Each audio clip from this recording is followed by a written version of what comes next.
that deal with very different approaches to methodology and time. Ysabel Clare's paper looks at a very embodied approach to research over time, while Rachel Nicholas's paper is much more focused on the digital realm. So hopefully those two papers will create an interesting contrast to discuss how time impacts on our approaches to research and methodology. I don't think I want to say anything more than that, so I just want to get on with hearing the papers. Thank you. Last year I talked about Gregory Bateson's attitude to research as exploration. I talked about generating innovation by exploring the uncharted territory of our research material unpremeditated with an attitude of curiosity, play and improvisation. I talked about the principle of focusing on relationships between concepts, and I talked about how Bateson's fundamental relation of different is at the root of the most complex systems and the most subtle nuance, enabling us to make minute distinctions that can have enormous significance. When we make such distinctions and play with our research data in a variety of ways, I see that I should have done that, by the way, but that's the exploring slide. And play with our research data in a variety of ways, meaningful patterns emerge of themselves. And distinguishing between these patterns reveals that they themselves fall into different patterns or types. Some of them will be sequential, that is to say, organized according to chronology. So far, so obvious. The Batesonian twist in this paper is to play with them, to identify minute distinctions, and most importantly, to focus on relata, to approach these temporal sequences as something relational, that is to say, with which we can deliberately engage in various ways. So, what are timelines? What is that thing down there in the corner? Why is there a little thing down there? Okay, and it's on there. Oh well. What are timelines? What is spatial sorting? Some examples of application and some potential applications. A timeline is exactly what it says on the tin, a line that represents time, onto which events can be mapped. Timelines are a graphic representation of a particular self-evidently linear, because it's in the title, line, conceptualization of time. In the world of data, it is a widely established convention. Sequences of historical events, project management, calendars, diaries, cartoons, storyboards, film and music editing, and so on. It's so fundamental you probably don't even think about it. And at this point, I'd like to refer back to our keynote presentation. There are different ways of representing time. I have chosen timelines because it comes out of my own research and because it's something I've been interested in for a very long time. I'll come back to that later. I would argue that it's so fundamental in this culture that we don't exploit it fully because we allow it to remain implicit and unexamined. And we don't necessarily look closely enough to identify important distinctions. So, for example, again, in the West, we read from left to right, and we tend to think of time from left to right, the past on the left, the future on the right. And this is not trivial. This unconscious construct of direction in space, probably socially acquired, underlies subjective experience of the world, thoughts, memories, and imagination. It profoundly affects our experience, although we may never be aware of it. In my own research into Stanislavski's works, timelines are absolutely core. But again, there are important distinctions to be made. It's not as simple as lines on a page representing a sequence of objectives, bits, and actions, and so on. My own research was originally into the unconscious aspect of Stanislavski's system, the system of experiencing. Here, lines are of the essence. They are explicit. He uses terms such as through line, line of time, line of objectives, and so on. If you plot them using the unifying principle of time as a line, you get an integrated map. They are not hidden. but they do remain unexamined and underutilised. The missing piece is a relational distinction, the actor's relationship with these lines in practice. You will notice that my map of Stanislavski's lines lies on the diagonal. That's because my research suggests that the lines in Stanislavski are not just there to represent time in a line, on a wall, or on the page for the actor to look at.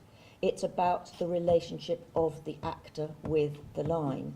Stanislavski's lines are there for the actor to engage with. They represent something dynamic, a subjective human process living through time as a line.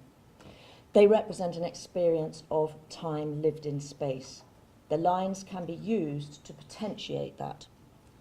My diagonal representation of the basic timeline means that I can include a figure onto which an actor can project themselves thus, and thereby understand what they are supposed to do with it. The inclusion of perspective, implied perspective, because it's not real perspective, I don't have the artistic or computer skills for that, and a relatable point of view reminds us that this is an embodied experience. And this is where spatial sorting comes in.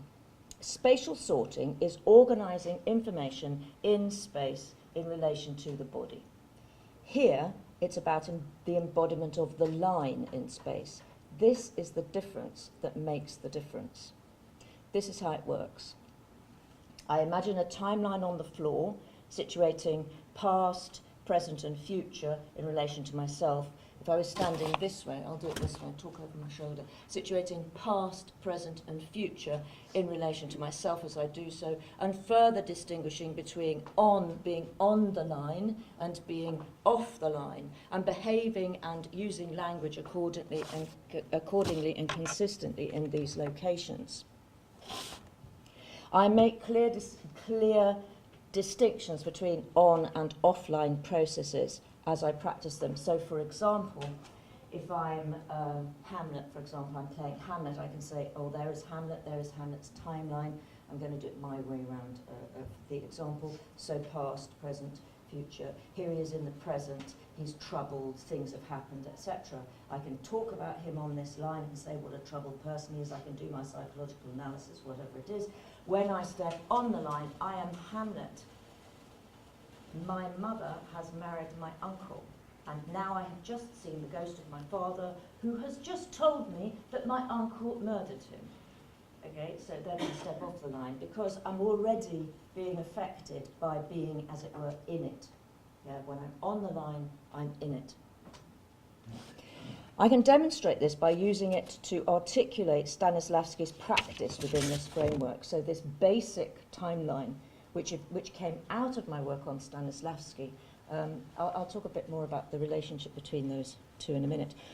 I can generate a life of the part in the form of a timeline. I use this conceptual structure to generate and organise backstory, events, objectives, and so on, and I can engage with it in any way I like as long as I am consistent in my usage. I can play with it. I become the character when I step onto that line into the life of the part. When I'm in, when I am in, and when I am out, I am out.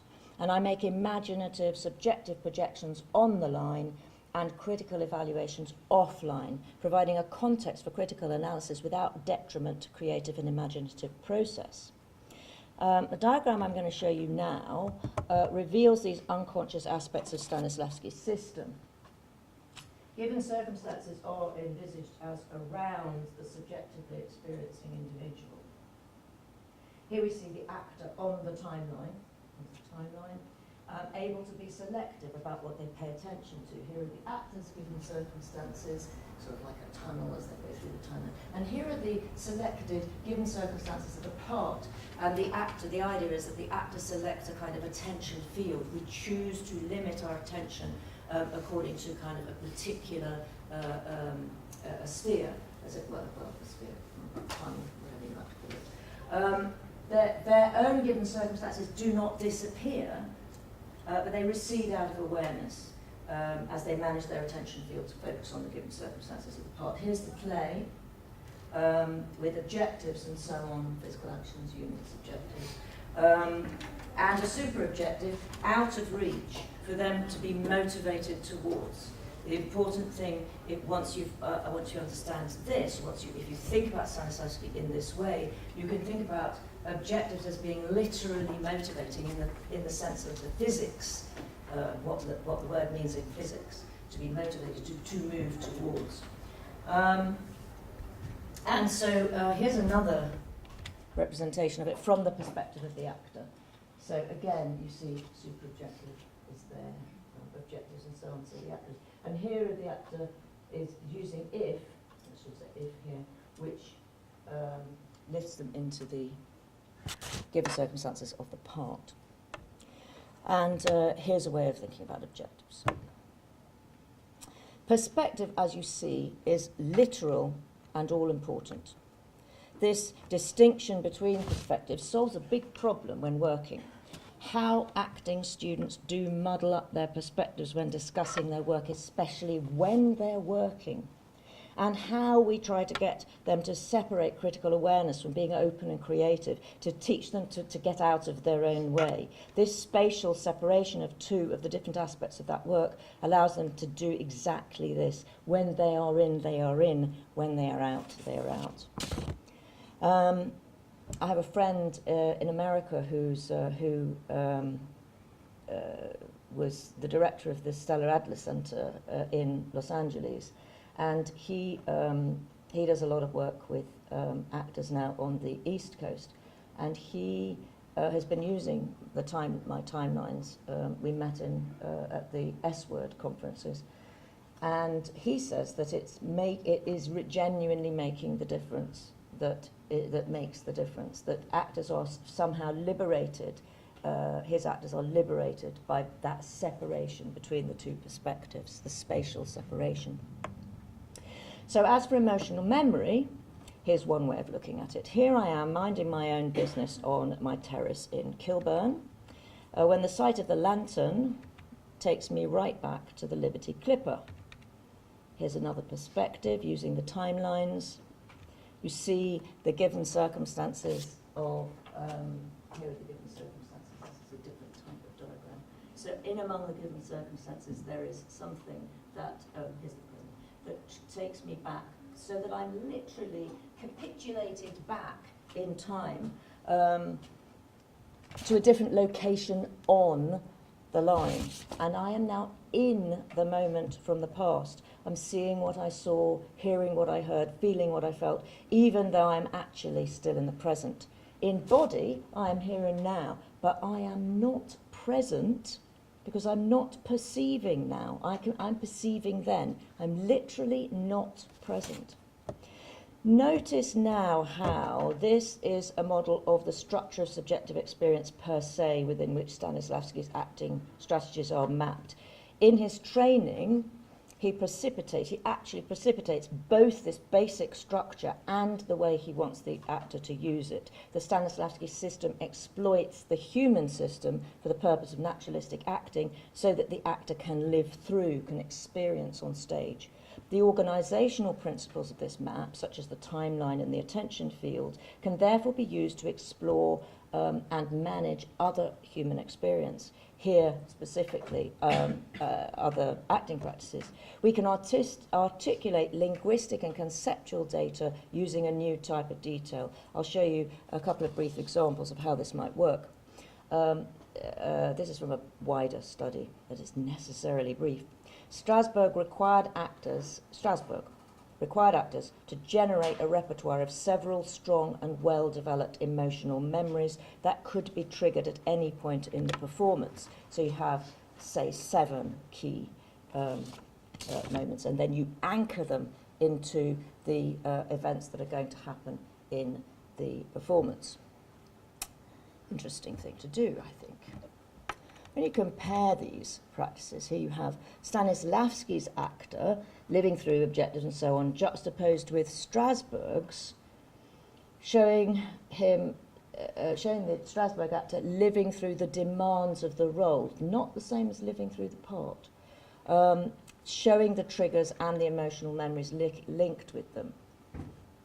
It's very complicated. Here is Meissner's actor, living under the given circumstances, not through, not the same thing, not the same thing.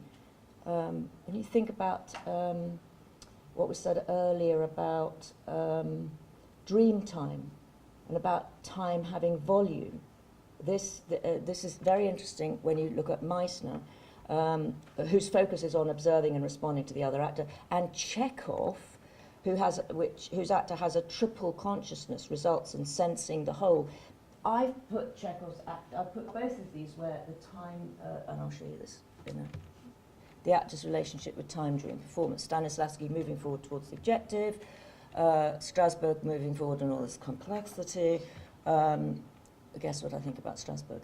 Meissner responding, experiencing in the moment with time passing them, and Chekhov with this triple consciousness and the time passing. Now the thing is, the reason I'm saying that time is passing is because time is passing in the sense that the performance is occurring in time. Sequences of events that are pre-programmed will happen during that performance.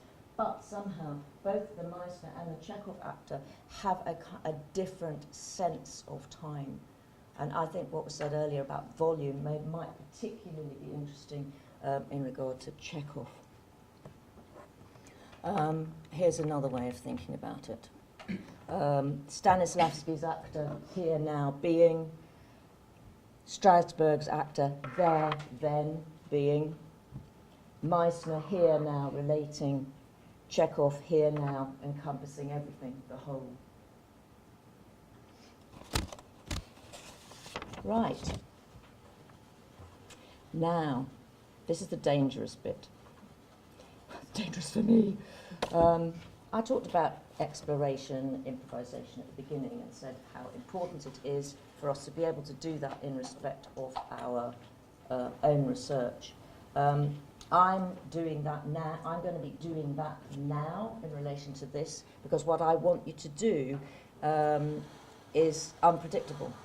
Bateson was a big fan of not knowing, and I worked for a while with somebody who had worked with him, Judith Delosier, and she talks about the state of not knowing as being the ner state. You have to get yourself into the state of not knowing.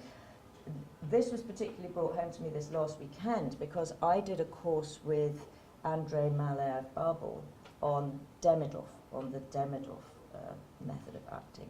And now that's a whole other story, but it really seems that Demidov had an enormous effect on Stanislavski. He was both disciple and master to Stanislavski. He has been information about him has been suppressed because of the Soviet situation, so it's only now beginning to come out, and it's really exciting. And one of the things that you do in the Demidov method is that you don't know what's going to happen. You have a script that you learn, a few short words, it's ambiguous, you don't know what it is. You're with the other actor and you empty yourself. It's a particular process, it's a state of mind. And I think that the reason I'm mentioning it now is that this emptying yourself is something that I think has a great use for research. It is Judith Delosier's ner state, really. So, there are two ways in which I think, as researchers, we can use timelines. First of all, in terms of process, and secondly, in terms of content. So, in terms of process, how many people here have already mapped visual representations of their research process? So some kind of a timeline, a project management, a timetable, etc., and done it actually visually on paper so that you can see the progression of time. Yeah? Right, okay, so some but not all. I suggest that this is actually a really useful thing to do, and that the way you do it frees you up in different ways. So, for example, I have a lot of students who complain to me that they don't have enough time to do da-da-da-da-da. I ask them what kind of diary they keep. And lots of people say, oh, here is my diary, this is my diary.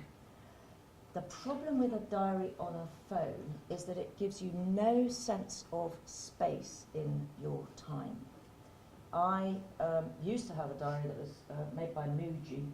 It was about that big, like this. It had Monday, Tuesday, Wednesday, Thursday, Friday, Saturday, Sunday, what's that like?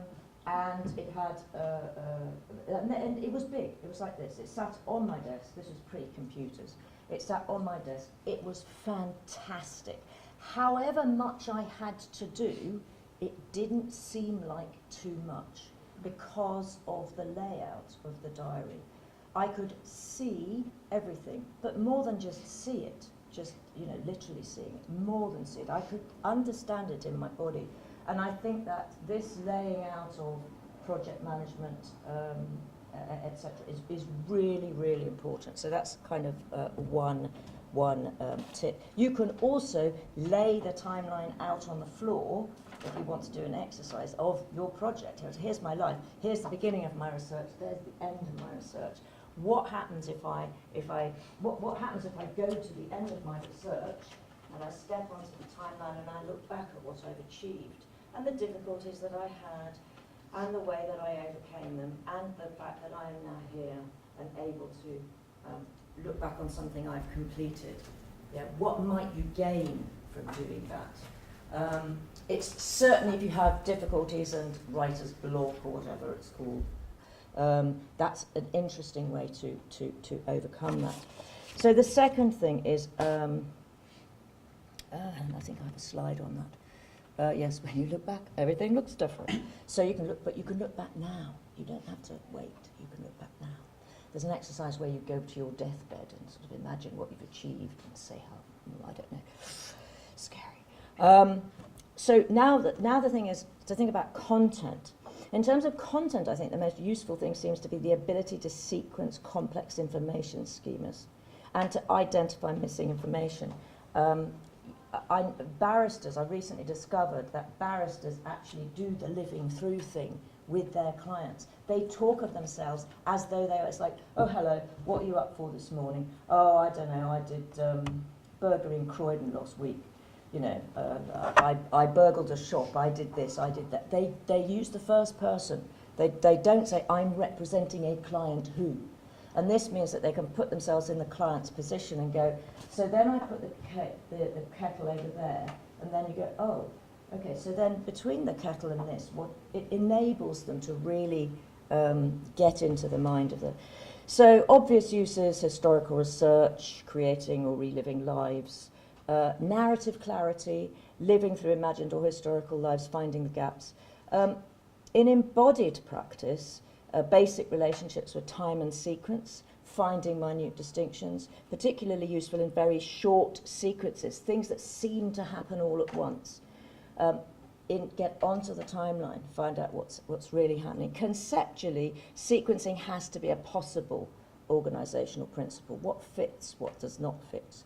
I found it incredibly useful when pulling apart processes, locating causality or correlation, identifying minute distinctions. So the thing is, I've got another slide here. Oh, no, it's like topography. While it is common to use linear organisation of information objectively in the form of lines, maps and diagrams to clarify historical and narrative sequences, what is new is to use it subjectively by locating such lines on the floor and engaging with them dynamically in space. By thinking about what you're doing in relation to time, both objectively and subjectively, in 2 and 3 dimensions, you actually see things from different perspectives. Literally, you generate those perspectives. You generate real insight, and you literally add another dimension to your work. There you go.